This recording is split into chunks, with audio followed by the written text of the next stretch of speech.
Hey everybody, Rich here, South Florida Beekeeping with Rich. One day here recently, I was talking with a friend and made a couple of comments about 8 frame boxes. And he looked at me in some amazement and said, "You need to do a video on that." And I said, "Well, it's kind of a small topic." But he says, "Yeah, but I didn't know any of that stuff. I've never heard any of that stuff." And it's like, okay. So, since last week I got swapped, a bunch of brand new frames. This is a perfect opportunity to do this because I could only set something like this up if I had brand new, absolutely clean, unused frames, no propolis, no nothing. So I've got them at the moment. So here we go. As always, I got to take this back in history somewhat. This is an 1883 AI root catalog as an example, which is currently available on Amazon if you want to get one. Coolest reading around. They sell everything imaginable along with their beehives. Um, the point is that in the 1800s and the early 1900s, certainly up to around 1914, lumber was a local thing. Anything you bought through a beekeeping catalog, they did not give you the exterior dimensions of anything. They gave you the interior dimensions because back then lumber wasn't a national thing. Lumber was very local, and one beekeeper may want 1 inch thick wood for his boxes. Another one might want 3/4 inch. Standard around 1914 was 7/8. 1880, who knows? If you wanted to get a little more for your buck, you might, I don't think anywhere up north you would, but you might make them thinner, wider, whatever. The specifications for bee boxes was always based on the interior space.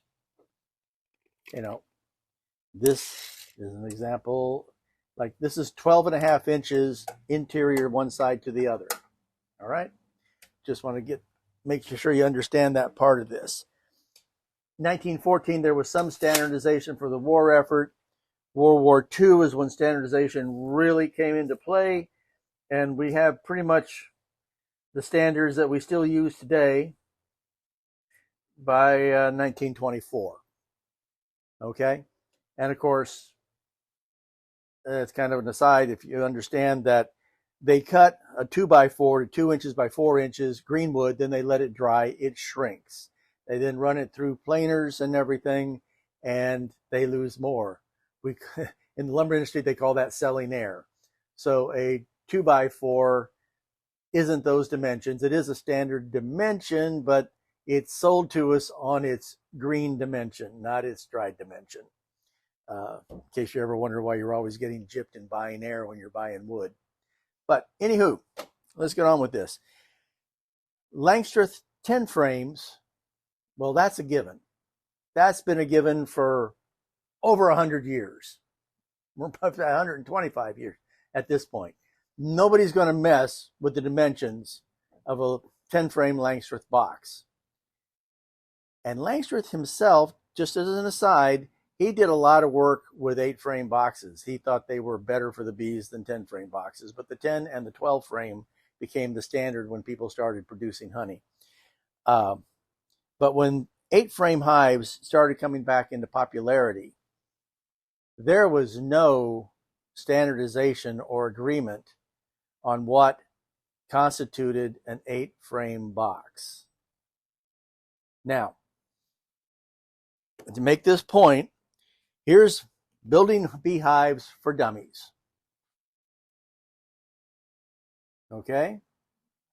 And the standard that has pretty much come to be accepted for an 8 frame hive is what you will find in this book: a 13 3/4 inch outside dimension and a 12 1/4 inch inside dimension.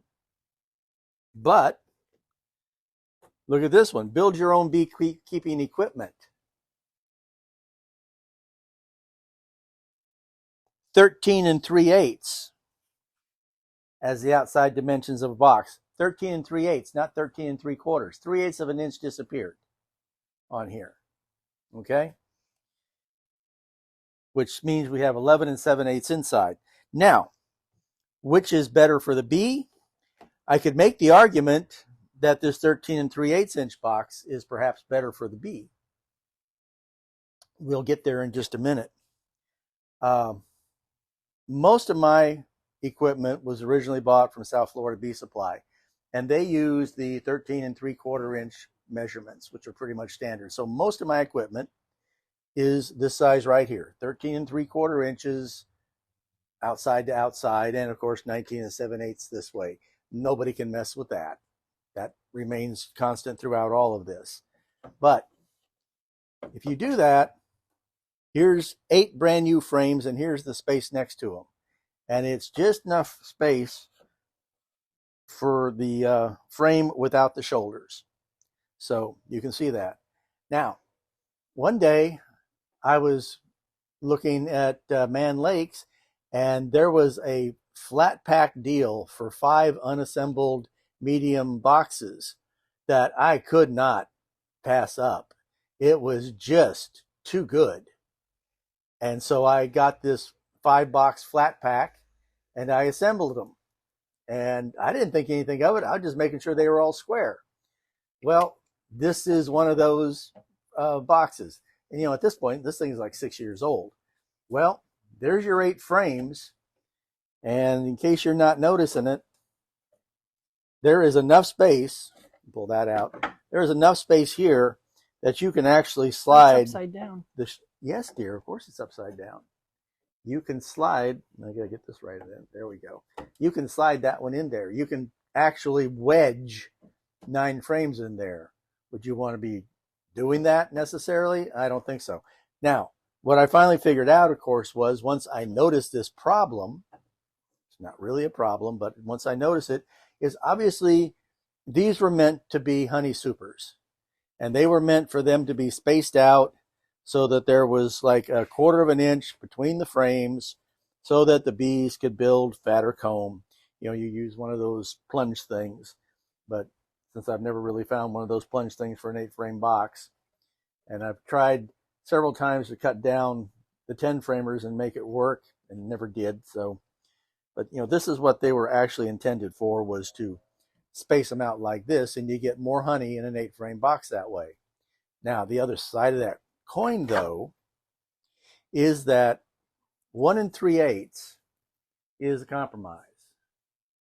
When bees are building brood, they would rather be building it on frames that were 1 1/4. They would rather have a tighter bee space. And when bees are making honey, they would rather have 1 1/2 inches, which is what you get when you move these things apart like this, and you use a little spacing tool, or you just use your hive tool to do it. But you can, if I were to shave a 1/16 of an inch, or sorry, a 32nd of an inch off every one of these, you get a 1/16 of an inch on each one of them, then I would have more than enough room for 9 frames down here. All right. And I would make the bees very happy because I'd have 9 frames in a brood box on the spacing they like. Okay. It'd be a little snug, but you don't go in the brood box as often as you go in the top. So, and if I took a shave just a touch more off, they'd still be very happy, and I would have plenty of room to maneuver and handle down in here. Not as much as you'd have. I mean, one of these boxes, 1, 2, 3, 4, 5, 6, 7, 8. Okay, never mind. I was trying to put that 9th one in there like it was an 8. Okay, so this is something you need to be aware of.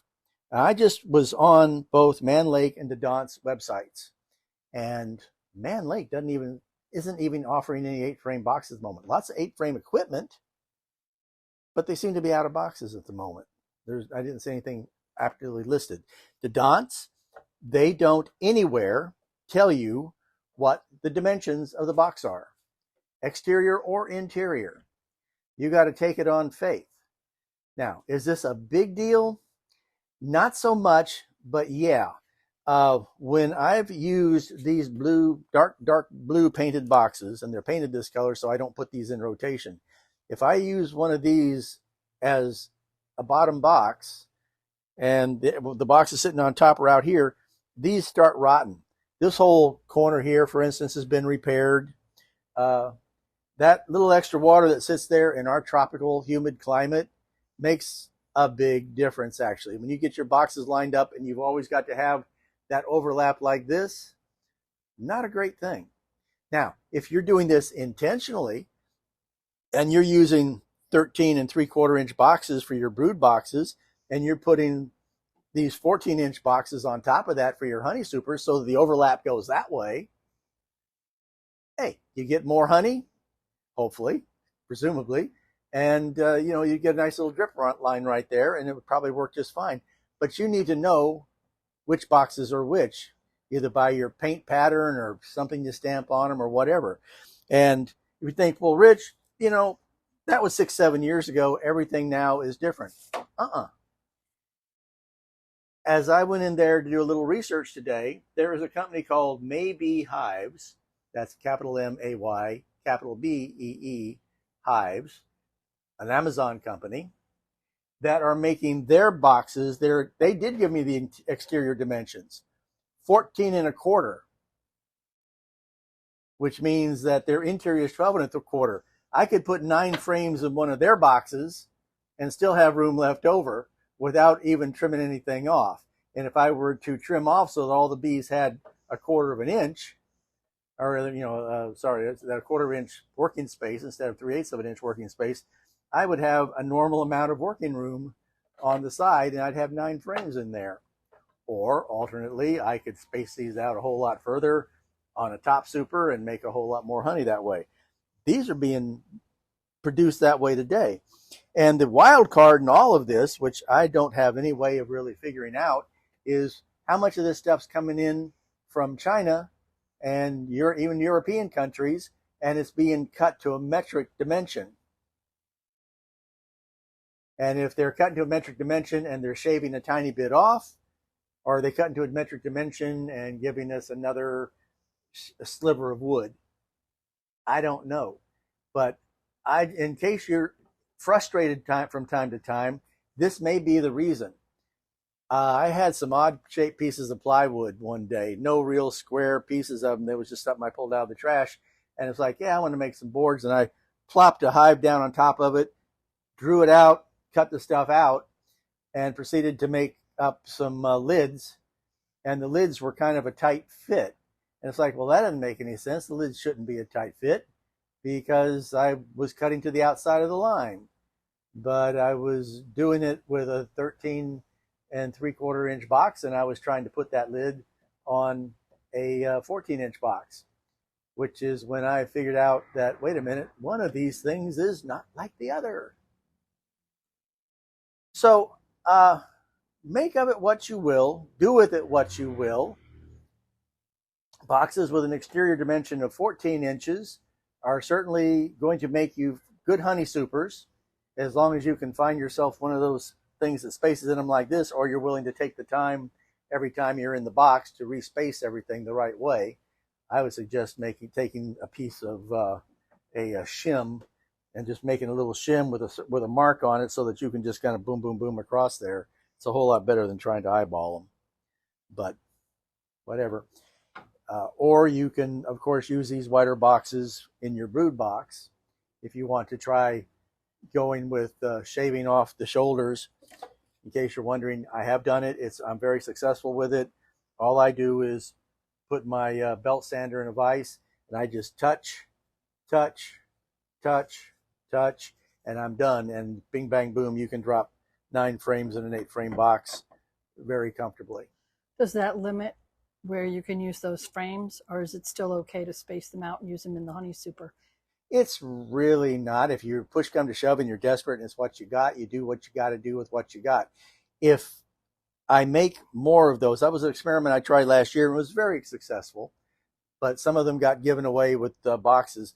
If I were to do that again this year, and that's what I'm considering doing with all these brand new shiny frames, I would take and scorch the entire top of them black. To mark them as being strictly brood frames, as opposed to either brood or honey frames. Because one of the things I have neglected to do is You have to remove dry frames from the boxes down here in the fall, or else you're going to lose them to the wax moths. And I'm going to start doing that this next week.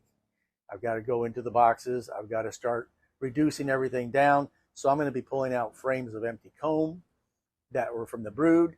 I'm going to be pulling out frames that are, I'm going to clean up. I'm going to do my honey harvest, clean those up. But when I go to put everything back in, you really don't want to put a honey frame down into the brood box, because she's liable to lay that all up as drone brood, because that's what the cell size tells her to do. So yeah, you want to kind of keep them separate. And I've come up with the idea that I'm just going to scorch them all, but leave a little strip over on the left-hand side unscorched, so I know which direction they go in.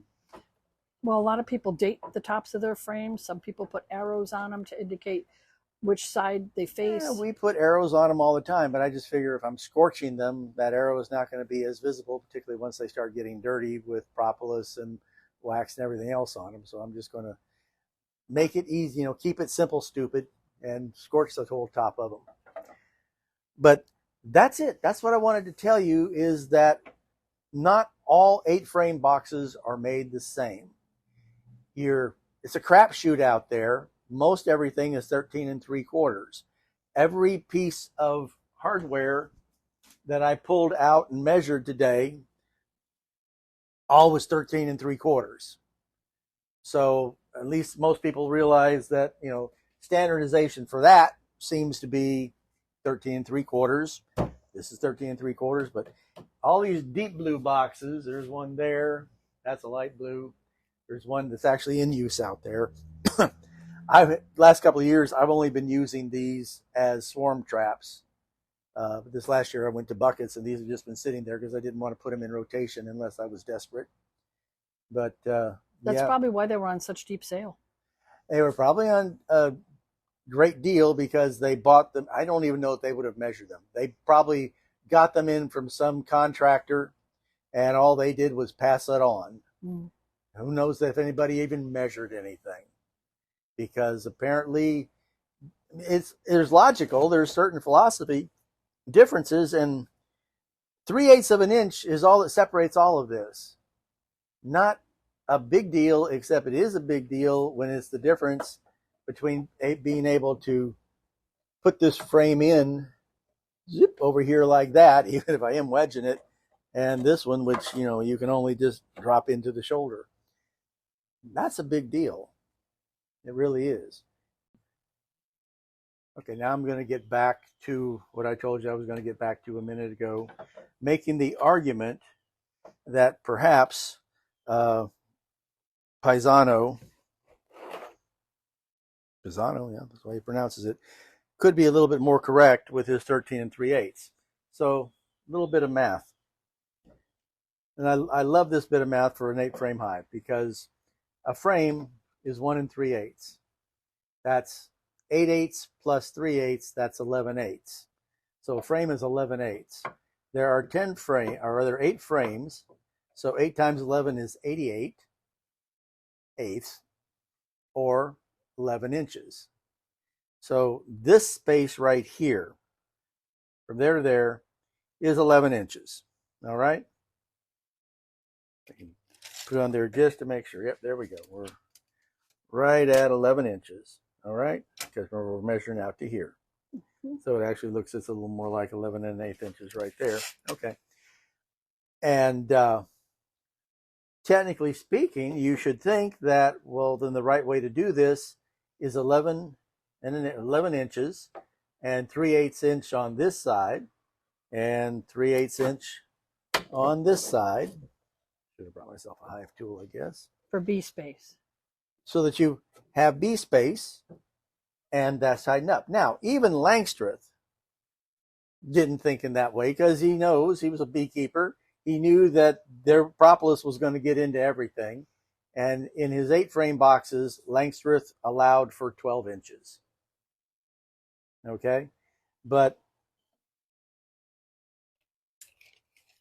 here we have 12 1/4 inches, which is pretty much your standard today. If you use this guy's measurements, you have 11 and 7/8 inches on the inside. And 11 and 7/8 inches is right there. Okay? And so that's a little snugger. Yeah, okay, we got plenty of room on this side. I'm sorry. We need to shove these back over here so that we get a clearer view of how much space we have with 11 and 7/8. There's 11 and 7/8. 11, remember 11 and 6/8 would be all these frames plus 1B space on either side to minimize propolis production between the frames and the sides, as opposed to more space. Better for the bee, terrible for the beekeeper, because you would have to be cleaning all the propolis off of every shoulder every time you went in there and did anything. And that would be tedious, take a lot of time, expose the bees to an awful lot of robbing potential, expose them to losing a lot more of their funk while you were messing through all this. So compromising by having a little bit more room so that you can be a little more sloppy about things and do it in a hurry, I think is better. The argument could be made that this guy is working the numbers and the numbers show that it can be done that way. I don't agree. I am just fine with a 13 and 7/8 inch wide, 13 and 3/4 inch wide box. I'm fine with a 14-inch wide box as long as everybody is doing everything the same way, which we know they're not. So that's it. We're done. I just wanted to pass on that tip. This has been Rich, South Florida Beekeeping with Rich. Be sure to like and subscribe, particularly hit that like button if you would, please. Take it easy, everybody.